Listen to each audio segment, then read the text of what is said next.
Hello and welcome to Young Minds versus Physics. This video is divided into two parts where you can see the slideshow of center of mass of different objects, where you can directly recollect the concepts and start doing the numericals. And the other part here is like you will have the derivations of these specific locations, right? So how to derive where the center of mass lies, right? So this is the other part. Let's get into the first part, that is the center of mass of the cylinder. Let r be the radius of the cylinder, h be the height of the cylinder. The quick revision of it is the center of mass lies at y is equal to h by 2. That means at a height of h by 2 from the base of the cylinder. Now coming to the part of a cuboid. Right here in the picture, though, you can see a cube. But if you take it as a cuboid, right, the dimensions, if we suppose it to be A, B and C, or you can also take it as length, breadth and height. So if you take L, B, H as the dimensions of the cuboid, always whether it is a cuboid or a cube, or any regular shaped body, you can see that the center of mass lies at the geometric center. Here also the center of mass lies at the geometric center, that is at L by 2 comma B by 2 comma H by 2, right? So this is how you will find out the center of mass of a cuboid with continuous mass distribution, and that too uniform mass distribution.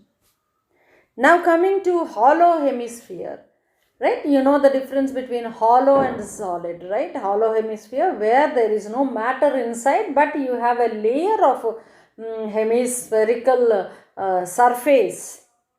And further, the center of mass lies at a distance of y is equal to r by 2, capital R being the radius of the hemisphere, right? And that is, where is that? That is from the center of the hemisphere, right? From the center and the base of the hemisphere at a height of y is equal to r by 2, the center of mass of a hollow hemisphere lies, as you can see it in the diagram here.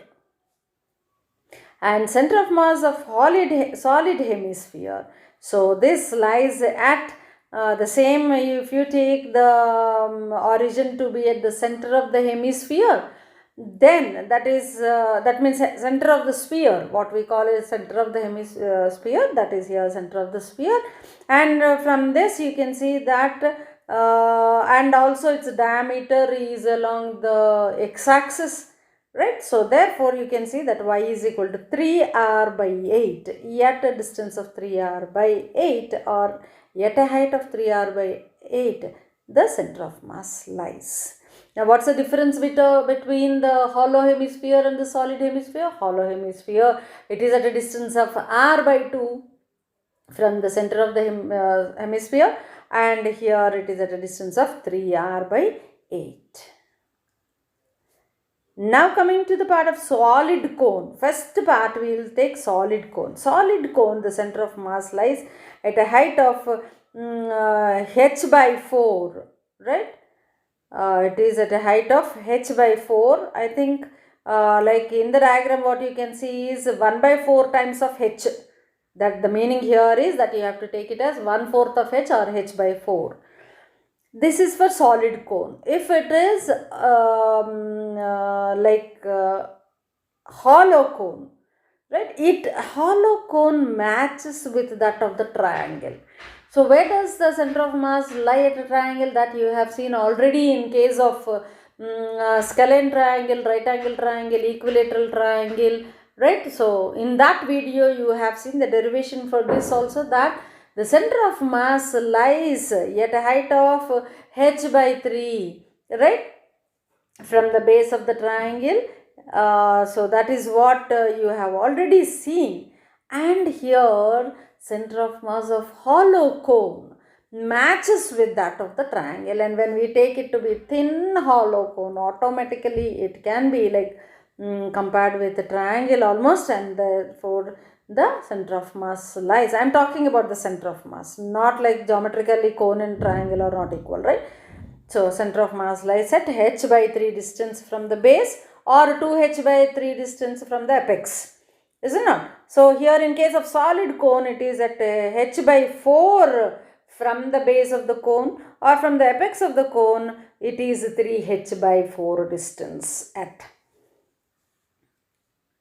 Right, so this is all like for the first part, where you can have a quick revision of things what you have learnt already, and for the further we will continue with the derivation. Now moving on to center of mass of hollow hemisphere.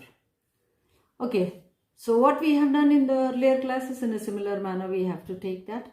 It's a hollow hemisphere, so therefore it comes under a 2D, two-dimensional concept we will be taking. That is, we have to take surface density. What is surface density? Given by sigma, which is equal to mass per area.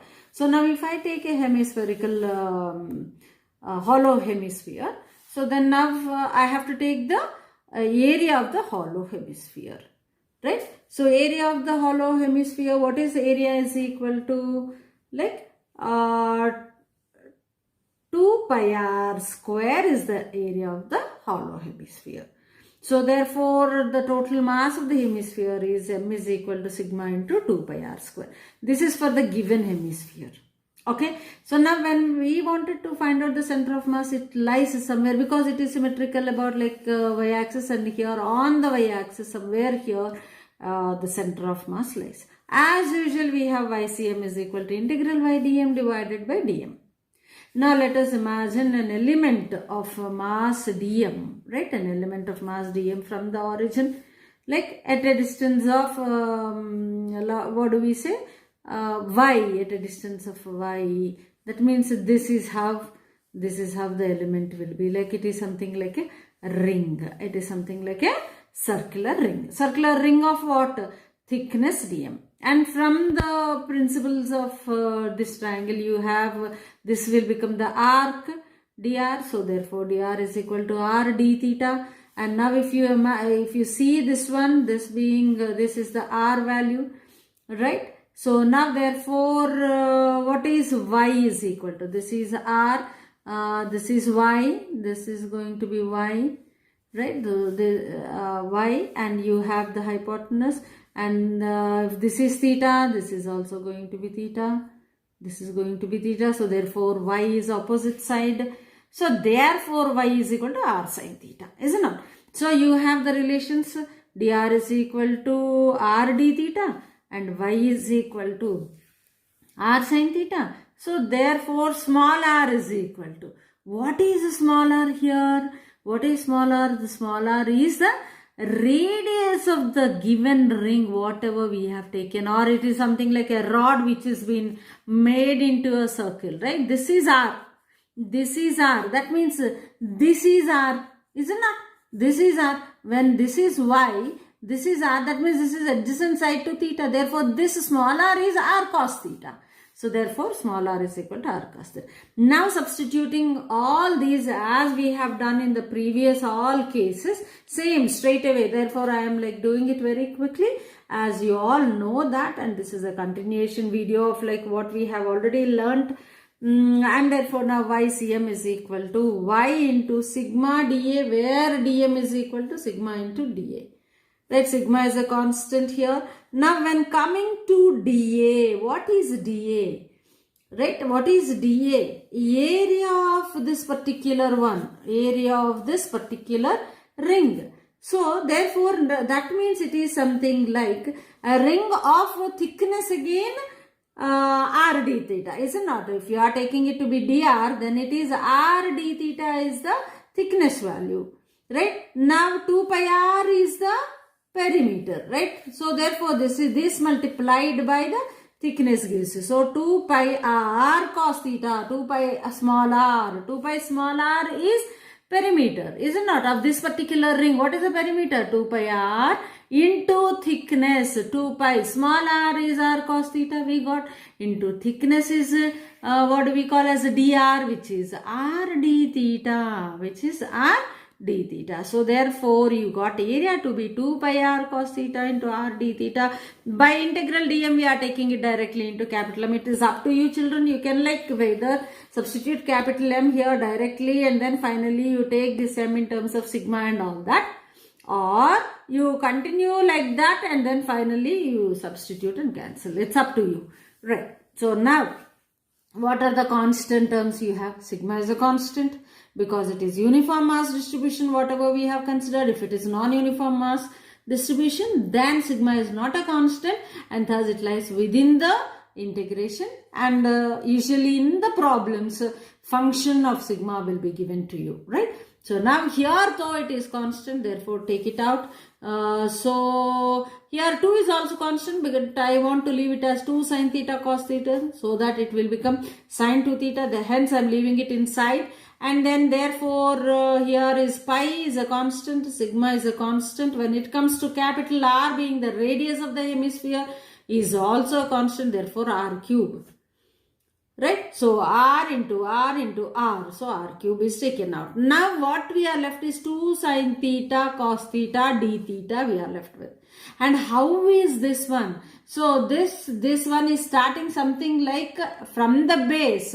So the rings are expanding. So that means the radius of the ring is also changing. It is changing, right? So therefore, and this ring expansion starts from 0 to 90 degrees, is it not? So your rings go like this, like so till 90 degrees of angle. So therefore d theta will be having the limits from 0 to pi by 2. So now sin 2 theta integral is minus cos 2 theta by 2.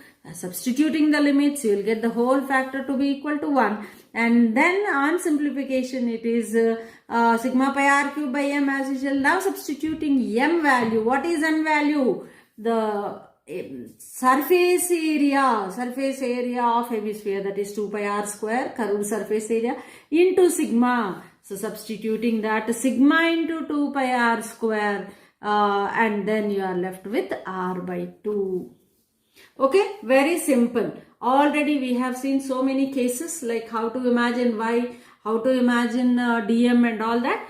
And the same concept is here, like I'll repeat the whole thing again. So starting from, for anything you are going to do it as like whenever you have to find out along one particular axis, you will be taking that particular axis, that is y sigma, integral y dm divided by integral dm should be the actual concept of ycm.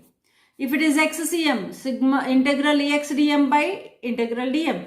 ZCM, integral Z dm by integral dm. This is a general concept, right? So you can start deriving from here itself. And then now, what is the mass of this one? If we imagine that to be capital M.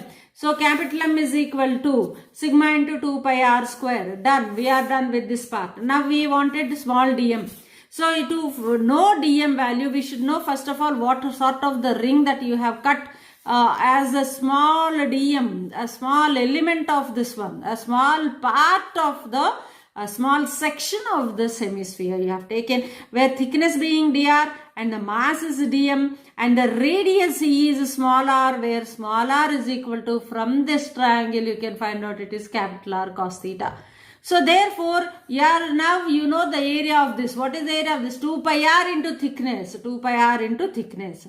So you are taking it as 2 pi r into thickness. What is thickness is equal to? dr is equal to r d theta from the definition of the radian, or size, like what do we say? Length of the arc.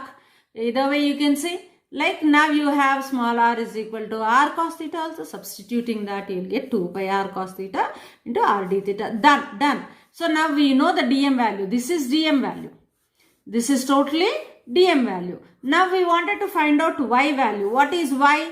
Where we have considered from this point, that is from the origin or from the center of the hemisphere, we considered this element at a distance of y. So what is this y? From this triangle it is y is equal to r sin theta. That's all. Substitute that here. And then now bring out all the constant terms. And now 2 sin theta cos theta we are left with. and the angle varies from 0 to pi by 2. Limits are from 0 to pi by 2. Simply substitute that one and then simplify, and finally substitute capital M in this. Then you will be getting final answer to be r by 2. Very simple and straight. So you have to remember the sequence of steps, which particular sequence we are going to determine the center of mass. Always for uniform mass distribution you have the same general concept, integral y dm divided by integral dm is the location of center of mass along a particular axis. Especially we are taking here it to be y axis. Right, done. So please pause for a moment and note it down. Next one, we are moving to solid hemisphere. So solid, when we are taking, it is 3-dimensional. That means you have to take density directly. That is mass per unit volume, which we call it to be rho. Hence mass is equal to rho into volume. Very good. Volume of the hemisphere is 2/3 pi r cube. Done. Now we know capital M. Fantastic, is it not? So step by step. So we have to know dm. To know dm, first of all, we should know what is our small element is. Right? Our small element in a solid hemisphere. Solid hemisphere means where totally it is filled with the mass. Right? So that means you can imagine it to be something like a small hemisphere here, like this. So that means all hollow hemispheres, when aligned one over the other, touching each other, then that becomes a solid hemisphere, right? The same thing we are considering here. Let us suppose that this is the small element. What we are taking is a hollow hemisphere of radius small r. And where does the mass lie? The mass lies at a distance of r by 2, because just now we have seen center of mass of a hollow hemisphere is r by 2 from the base of the hemisphere or from the center of the hemisphere, right? So therefore this is r by 2. So that means now you have imagined a hollow hemisphere of radius small r and mass dm, of course, a small element of the solid hemisphere. This small element is located at what distance? Y is equal to r by 2. So therefore your y in y dm, integral y dm, y is known to us now. It is r by 2. Now we wanted to find out dm. What is dm is equal to? Right? What is dm is equal to? Rho into dv. Rho into dv. dv in the sense here area into thickness. So 2 pi r square into dr. Right? So area into thickness is 2 pi r square into dr. Surface area into thickness of the element what we have taken is dr. So therefore in place of dm you are getting rho into 2 pi r square dr. Okay, right. So now substitute that y is equal to r by 2, dm is equal to rho 2 pi r square into dr. Done. Fatafat. So substitute everything and then remove the constants outside the integration. And now in place of integral dm you are substituting capital M so that it will be easy to proceed further. And now what are the limits? The limits here are that, right, starting from this point, those hemispheres are like continuing from where to where? From y is equal to 0 to capital R, is it not? So that means here small r is also, that means now if you say that is y is equal to 0 to r, if you are talking about small r is also 0, then r1, r2, r3 like that. So by the time it completes the hemisphere, it is r tends from 0 to capital R. So the limits are from 0 to r. Now integrating, like you know what to do, then finally you got it to be 3r by 8. So where does the center of mass lie? So YCM. For which one? Solid hemisphere. It is 3r by 8. What about like hollow hemisphere? It is at a distance of r by 2. Thus we are taking here, when you have considered a small element to be the hemisphere, hollow hemisphere of radius small r, then it is at a height of the mass is considered to be at y is equal to r by 2, right? So beautiful concept, right? Now pause for a moment and then note it down. Very, very important concept. Of course, the steps are the same always. You will always consider integral y dm divided by dm. You have to consider first capital M. Then you should determine small y. Then you have to determine what dm is. Once if it is done, your job is done. And the remaining all integration and taking out all the constants and then integrating between the limits. Absolutely easy part. Right? So note it down. Now, center of mass of hollow cone. Again, we are saying hollow means it is 2D. Right? So therefore, capital M is equal to sigma into area. Is it not? So therefore, here what is the area here? Pi RL. So therefore, M is equal to sigma into capital Pi R L. Capital R is radius of the cone. L is the, what do we call it to be? Length of the cone. Right? So now, we are proceeding it to be here like taking y as the axis, like because without having any sort of confusion. So we wanted to go ahead with YCM, right? So as usual, what is the formula? YCM is equal to integral y dm divided by integral dm. Now, the problem here is, see, it is difficult if you start doing it from here. So we have to start doing it from this side, right? So that is from apex of the cone, or rather we call it to be the vertex of the cone. So to make that one, for convenience, I am turning it to be like this, right? I am turning it to this kind of thing, right? So here this is the cone. Capital R is the radius of the cone. Capital H, this is H. And now let us imagine like a small element again with thickness dy and the mass to be dm. Of course, yet a distance of y again. Beautiful. No change in the concept and assumptions. These are absolutely for everything. Now what we have to find out is area of this one so that I can know dm. My dm is equal to sigma into area of this segment, right? If this small segment, where small segment is of, suppose if I take this to be the radius r, then my small segment is of a circular one, 2 pi r into dy being the thickness, is it not? Into thickness. So 2 pi r into dy is the area of this one, right? This ring. So therefore, now you have dm in your hand, you have y also. What is y? That is the height or the distance from the apex. Here we are not taking from the base, please remember that. From the apex or from the vertex of the cone, it is located at y.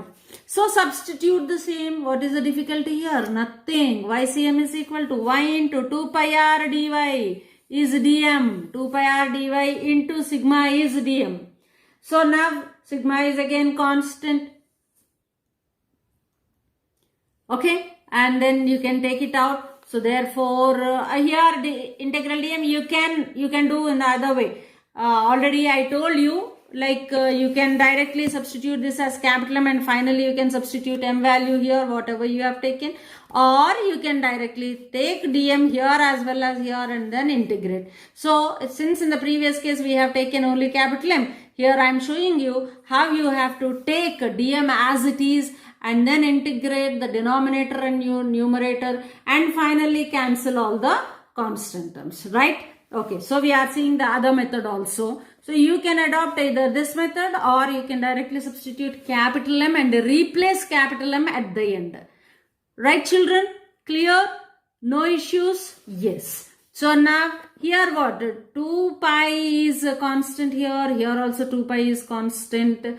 So and sigma of course 2 pi sigma it will get cancelled. So integral yr dy by integral r dy. Now the problem here is as if are looking at only the expression as integral yr dy, you may feel r to be constant, therefore thus you think you can remove this one outside the integration. But when you look into what is meant by r, right? So r is not a constant here. See, r is not a constant. R is radius of this ring when if I consider it here. If I consider it here, r is somewhat different. If I consider it here, then r is different. But what is happening? This ring is continuing from this origin like this and then continuing till r it is going on. That is still capital R. That is between 0 and height h. Right? Between 0 and height h, r is not constant. R is changing. Rather, I say r is constantly changing or uniformly changing, regularly changing or continuously changing. It's a continuous change again. Is it not? It's a continuous. That means you have to you should have a summation. Alright, therefore, I wanted to know r in terms of y because I have something like y here, right? So, what I'm having in my hand is yr dy. So, in the integral of y dy, r is a variable. I wanted to find out this r. So, like my cone is like this, right?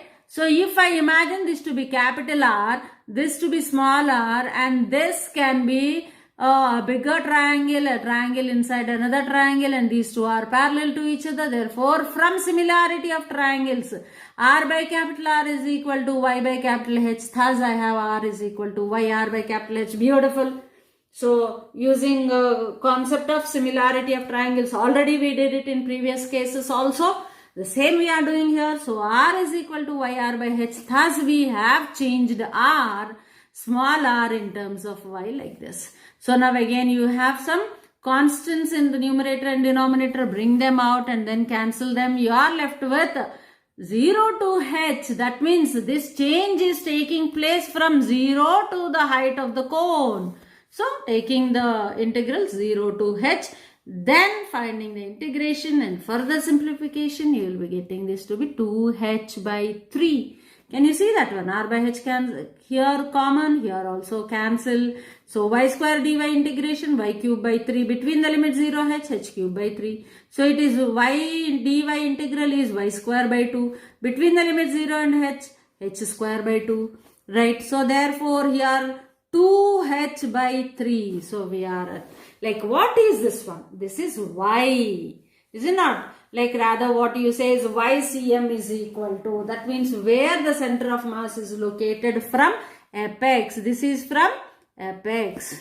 Right? So therefore, if I wanted to find from the base, as we are doing it for, as we did it for hemisphere also, then you just subtract 2h by 3 from the total height. H minus 2h by 3, that gives you h by 3. So thus from the base of the cone, it is at h by 3. Already in the slideshow just now we have seen that this can be compared with an isosceles triangle or an equilateral triangle where the center of mass of such a triangle lies at a height of h by 3 from the base of the triangle. Clear? Yes. Come on, pause for a moment and then copy it down. Now center of mass of solid cone. What we are going to see is for a solid cone. Here also you can do by two methods.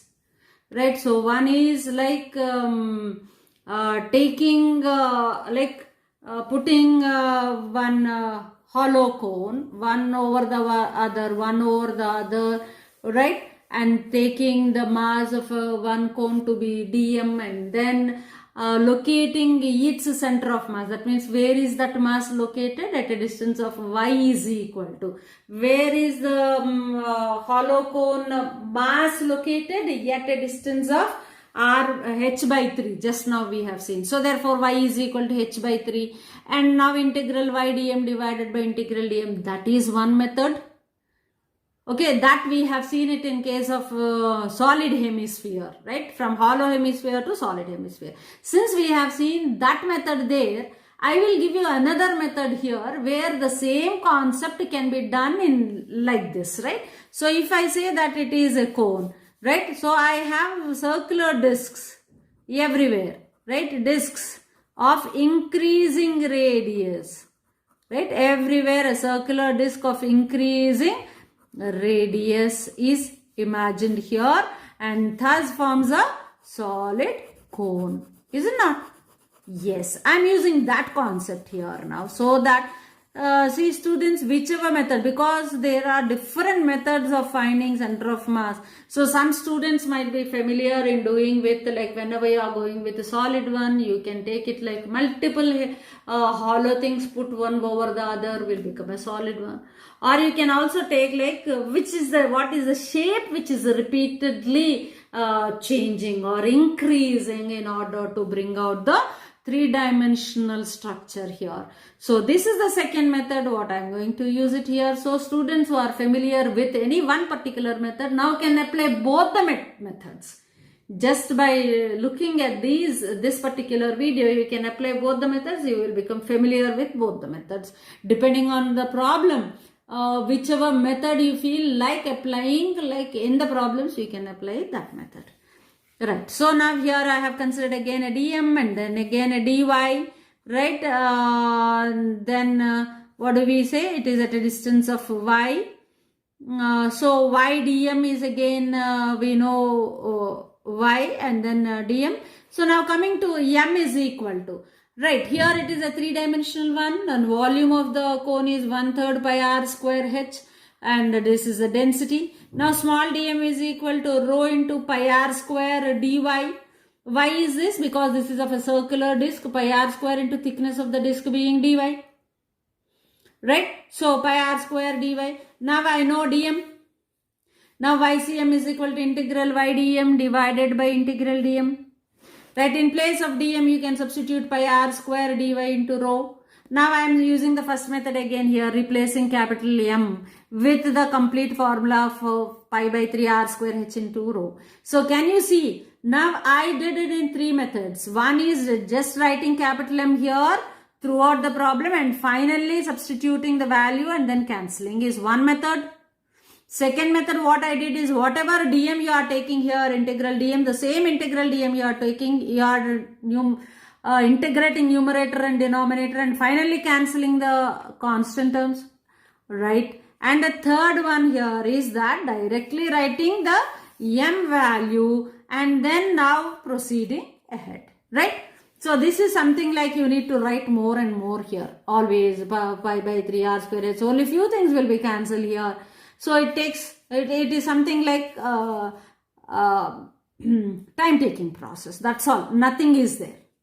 Right. Now, y into pi r square dy into rho. So now taking out the constants and then cancelling them, you are left with y r square dy. Similarly, just as in case of the previous case also, previous concept of center of mass of hollow cone also, we did the same thing, like using what? Similar triangle concept, r is equal to yr by h. I am not repeating all that because it is already done. You are very much familiar now. So now in place of r, yr by h whole square, and now again removing all the constants that will get cancelled. So you are with 0 to h y cube dy within the integration. Can you all see what's happening? You can also pause for a moment and see all the steps whether everything is properly been taken out and then cancelled. Right? So now here we are here. So y cube dy between the limits 0 and h. Between the limits 0 and h. Therefore, it will be y power 4 by 4. It is h power 4 by 4 substituting here. And then you will get 3h by 4. So what is this 3h by 4? 3h by 4 is again from where did we consider? We considered, right? We tilted the cone, is it not? We tilted the cone and I have taken only like this to be YCM, taking this as Y and Z axis. That's all. So to make it convenient for you all, I did it like this. So that means from the apex it is at a distance of 3h by 4. And from base, if you want, this is 3h by 4. This is h minus 3h by 4, which is h by 4. Thus from the base it lies at h by 4 distance, like from the base of the cone. Beautiful. Right. So with this we are done with almost all center of mass concepts. See, when it comes to cylinder, cube and all that, very direct, right? Is it not? Axis of the cylinder will be either along the x-axis or y-axis or z-axis depending on the problem where it is given, right? And then it is something like a rod. Cylinder means it is rod. Is it not? Rod of very, very minute radius, right? So now if the radius is much more, then you will have the center of mass at L by 2 comma R by 2. Is it not? At L by 2 comma R by 2. How is that? So like suppose if this is my cylinder. Now if this is along x-axis, then the center of mass lies at L by 2. Exactly. And then next, if the radius is of considerable height, so then therefore it is lying on x-axis if you suppose it is L by 2 comma 0. Right? If it is lying on y-axis, right? So absolutely on y-axis. So then this is again L by 2. Right? Suppose if I say that somewhere here, that means at one end of the cylinder, if the axis is, it depends, right, on the problem. Like whichever problem is given to you, like how it is. Like y-axis is here, L by 2, and somewhere here the x-axis is. Did you get my point now here? That means it is put on x-axis and there is some other diagram here where you have a cube or something like that. From this if you take, it is at a distance of, right, R. It is at a distance of radius of the cylinder. So this is half. You can find out even in case of cylinder, substitute in the concepts and you can start doing the problems. So this is all for today. And if you have not yet subscribed, please subscribe.